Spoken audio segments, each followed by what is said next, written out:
Olá, pessoal!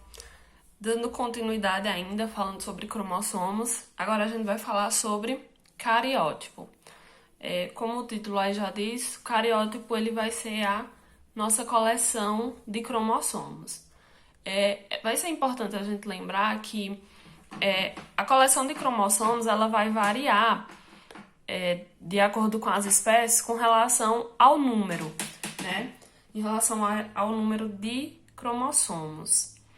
Cada espécie ela vai contar com o seu número próprio de cromossomos, né? Pode ser que algumas espécies elas compartilhem da mesma numeração, só que isso nem sempre vai se repetir, né? O normal é que cada espécie ela tenha um número X de cromossomos. A gente vai observar primeiro aqui, né?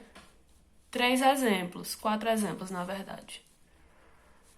A gente tem aqui o exemplo do cavalo, que vai ter um total de 64 cromossomos. A gente tem o feijão, tem 22 cromossomos, o milho tem 20, e o ser humano, no nosso caso, nós vamos ter um total de 46 cromossomos. A gente vai só lembrar, aliás, vai detalhar que no caso desses 4 organismos aqui, os cromossomos eles vão aparecer em pares. E aí vai ser importante a gente saber disso para o caso dessa palavrinha aqui chamada de ploidia, né? A ploidia, ela tem a ver, ela se refere ao número de conjunto de cromossomos de uma célula. Na verdade, o que é isso? Dependendo do organismo, os cromossomos eles podem aparecer aos pares ou eles podem aparecer sozinhos, podem aparecer isolado. Então, no caso de organismos aonde os cromossomos eles aparecem aos pares, a gente vai dizer que esses organismos eles são 2N ou a gente vai dizer que eles são diploides. Ui, ficou um pouquinho escondido. Diploides. E no caso dos organismos em que os cromossomos eles vão aparecer isolados, eles vão ser chamados de N ou de haploides. No caso da espécie humana, nós somos seres diploides, ou seja, os nossos cromossomos eles vão se organizar em pares. Então, se a gente considerar que o ser humano ele tem 46 cromossomos, ele vai se organizar em pares, e a gente lembra que um par é de 2, então ele vai formar um total de 23 pares. Como é que a gente consegue analisar isso? Como é que a gente consegue observar isso? A gente olha aqui esse cariótipo.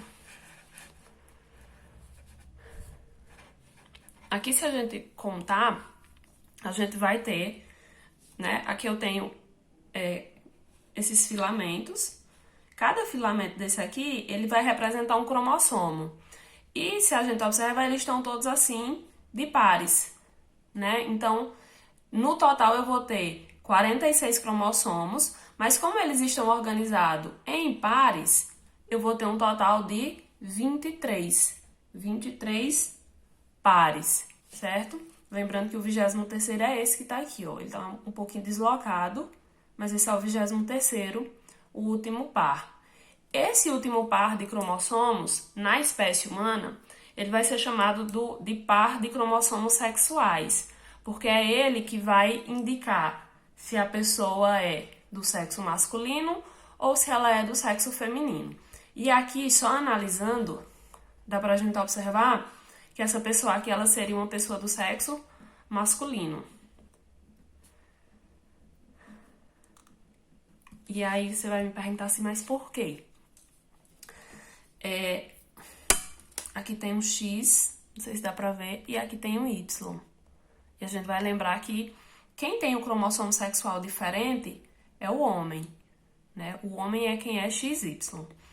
Então, esse par aqui, o par 23, vai ser o par de cromossomos sexuais e os outros 22 pares, ou seja, 44 cromossomos, vão ser os cromossomos que a gente vai chamar de cromossomos autossomos ou autossômicos, certo? Então, a gente vai ter isso aqui na nossa espécie. Olha só. O homem, ele vai ter 44 cromossomos autossômicos mais o par de cromossomos sexuais X e Y. A mulher, ela vai ter 44 cromossomos autossômicos, ou seja, os 22 pares, mais o par 23 XX. E aí, alguém pode pensar assim, mas lá na imagem não tem formato de X nem de Y. Na verdade, pessoal, as letras X e Y, elas são para indicar o seguinte, que a mulher, ela tem os dois cromossomos sexuais iguais. Não é que, na verdade, eles precisem ter formato de X, é que eles são cromossomos iguais.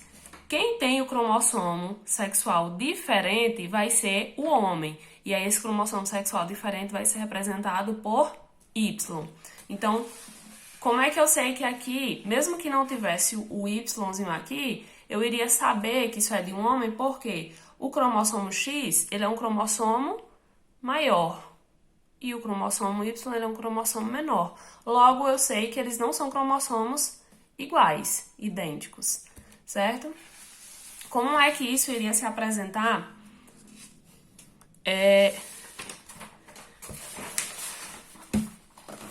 Na reprodução, né?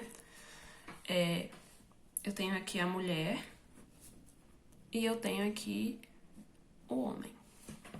A mulher, ela sempre vai produzir cromossomos sexuais XX, né? Isso é uma mulher normal. Um homem, XY. Vai ser importante a gente saber outra coisa.